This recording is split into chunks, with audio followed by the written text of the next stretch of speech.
श्री स्वामी समर्थ. श्री गुरुचरित्र अध्याय 44. नंदी ब्राह्मणाचा कुष्ठरोग घालविला. नामधारक सिद्धांच्या चरणांना वंदन करून म्हणाला, तुमचे भाग्य अतिथोर, कारण तुम्ही श्री गुरुचरित्र प्रत्यक्ष पाहिले आहे. तुम्हाला परब्रह्माचे दर्शन घडले आहे. आज तुमच्या कृपेने श्री गुरुचरित्रामृत प्राशन करावयास मिळाले आहे. माझे दैन्य दुःख नाहीसे झाले. मागे तुम्ही सांगितले होते की श्री गुरु नरसिंह सरस्वती संगमावर राहिले. मग पुढे काय झाले ते मला सांगा. सिद्धयोगी नामधारकाला म्हणाले, सर्व काही सविस्तर सांगतो. एकदा एक मोठी विचित्र घटना घडली. नंदी नावाचा एक ब्राह्मण होता. त्याच्या सर्वांगाला श्वेतकुष्ठ झाले होते. ते नाहीसे व्हावे म्हणून तो तुळजापूरला गेला. तेथे त्याने 3 वर्ष तुळजाभवानीची आराधना केली. अनेक व्रतोपवास केले.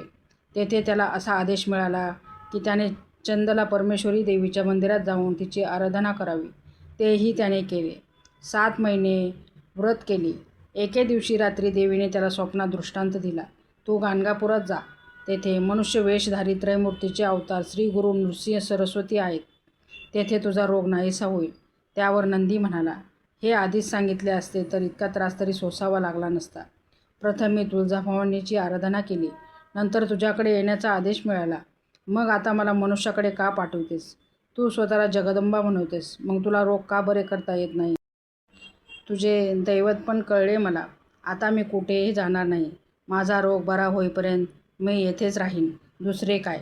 तू मनुष्याकडे जा असे तू कसे म्हणू शकतेस? मी 7 महिने विनाकारण कष्ट सोसले. आता मी मरो किंवा जगो, मी कुठेही जाणार नाही. असे बोलून तो अगदी हट्टालाच पेटला. पुन्हा एके दिवशी देवीने त्याला तसाच दृष्टांत दिला. देवीच्या पुजाऱ्यांनीही देवीला दृष्टांत देऊन सांगितले, तुम्ही त्या नंदी ब्राह्मणाला मंदिरात राहू देऊ नका, त्याला घालवून द्या. देवीच्या आदेशानुसार त्या पुजाऱ्यांनी नंदी ब्राह्मणाला देवीचा आदेश सांगितला व मंदिरात राहण्यास मनाई केली. मग तो नंदी ब्राह्मण नाईलाजाने मंदिरातून बाहेर पडत चालत चालत गाणगापुरात आला.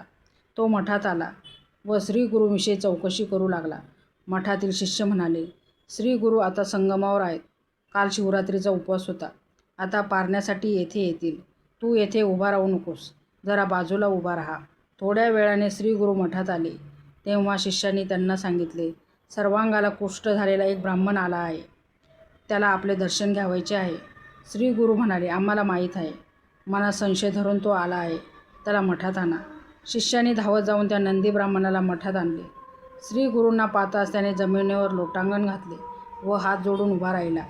श्री गुरु त्याला म्हणाले, तू मनात संशय धरून आला आहेस. जे कार्य देवी करू शकत नाही ते कार्य मनुष्य काय करणार, असा संशय धरून तू आला आहेस. हे शब्द ऐकताच तो ब्राह्मण आश्चर्यचकित झाला. श्री गुरु अंतर्ज्ञानी आहेत. त्यांनी आपल्या मनातले ओळखले. हे लक्षात येताच त्या नंदी ब्राह्मणाला पश्चाताप झाला. त्याने श्री गुरुपुढे लोटांगण घातले व शोक करीत म्हणाला, स्वामी, मला क्षमा करा. मी अज्ञानी आहे. मी आपले स्वरूप नाही. मी आपणास शरण आलो आहे. मला या पापकर्माच्या भोगातून सोडवा. मला आज भाग्याने आपले दर्शन घडले आहे. आपल्या दर्शनाने मी पावन झालो आहे. आपण भक्ताचे आधार आहात. आपण शरणागत वत्सल्य आहात. आज आपल्या रूपाने परब्रह्माचे चरण दर्शन झाले आहे. आपण कृपासागर आहात. भक्तजनांची कामधेनू आहात. भक्तजनांचा उद्धार करण्यासाठीच आपण मनुष्यवेशाने अवतीर्ण झाला आहात. प्रभू रामचंद्राच्या केवळ चरणस्पर्शाने ऐलेला दिव्य देह प्राप्त झाला. त्याप्रमाणे आज मी आपल्या दर्शनाने पावन झालो आहे. स्वामी, विवाहानंतर माझ्या सर्वांगाला कुष्ठरोग झाला. माझ्या पत्नीने माझा स्पर्शही टाळला. ती मला सोडून माहेरी गेली. माझ्या आईवडिलांनी मला घराबाहेर काढले. मी तुळजाभवानीला शरण गेलो. अनेक उपवास केले, खूप कष्ट सोसले, पण काही उपयोग झाला नाही.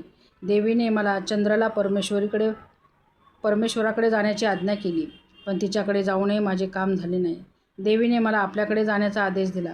मला त्या मंदिरातून घालवून देण्यात आले. मी आपणास शरण आलो आहे. आता मला तारा किंवा मारा असे रोगग्रस्त शरीर घेऊन जगण्याचा मला कंटाळा आला आहे. त्या नंदी ब्राह्मणाच्या या बोलण्याने श्री गुरूंनी त्याची दया आली. त्यांनी सोमनाथ नावाच्या ब्राह्मणाला बोलवून सांगितले, याला संगमावर ने. याच्याकडून संकल्प म्हणून घे. याला षटकुल तीर्थात स्नान घाल. अश्वत्थ वृक्षाला प्रदक्षिणा घालवायला सांग. याची पहिली वस्त्रे काढून टाक व दुसरी वस्त्रे दे. मग याला भोजनासाठी इकडे घेऊन ये. श्री गुरूंनी अशी आज्ञा करता सोमनाथ त्या नंदीला घेऊन गेला. तो नंदी ब्राह्मण संगमात स्नान करून बाहेर येताच त्याच्या शरीराचा वर्ण पार बदलून गेला. त्याने अश्वत्थाला प्रदक्षिणा घालताच त्याचे कोट नाहीसे झाले. त्याचे शरीर अत्यंत सुंदर तेजस्वी दिसू लागले. त्याची जुने वस्त्रे दूर टाकली व त्याला नवीन वस्त्रे देण्यात आली.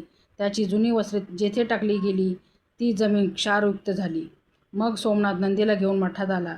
नंदीने श्रीगुरूंच्या चरणी लोटांगण घातले. त्यावेळी त्याचा सुवर्णदेह पाहून सर्वांना मोठे आश्चर्य वाटले.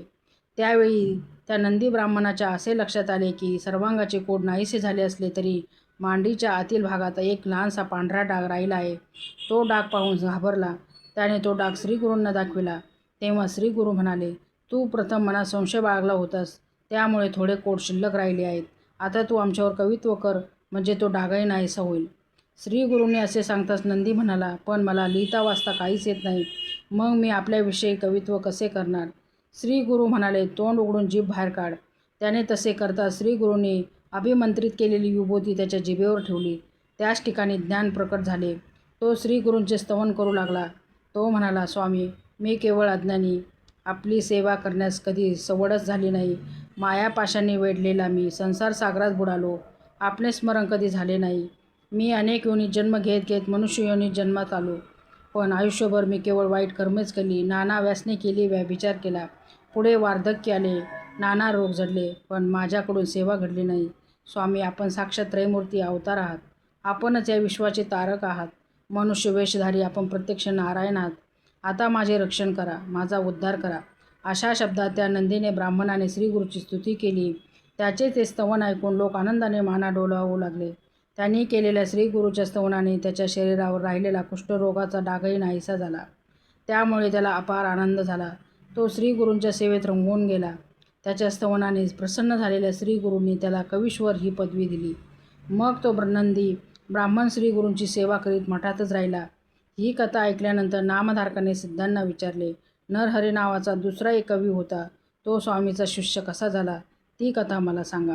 अशा रीतीने श्री गुरुचरित्रामृतातील नंदी ब्राह्मणाचा कुष्ठरोग घालविला नावाचा अध्याय 44 समाप्त.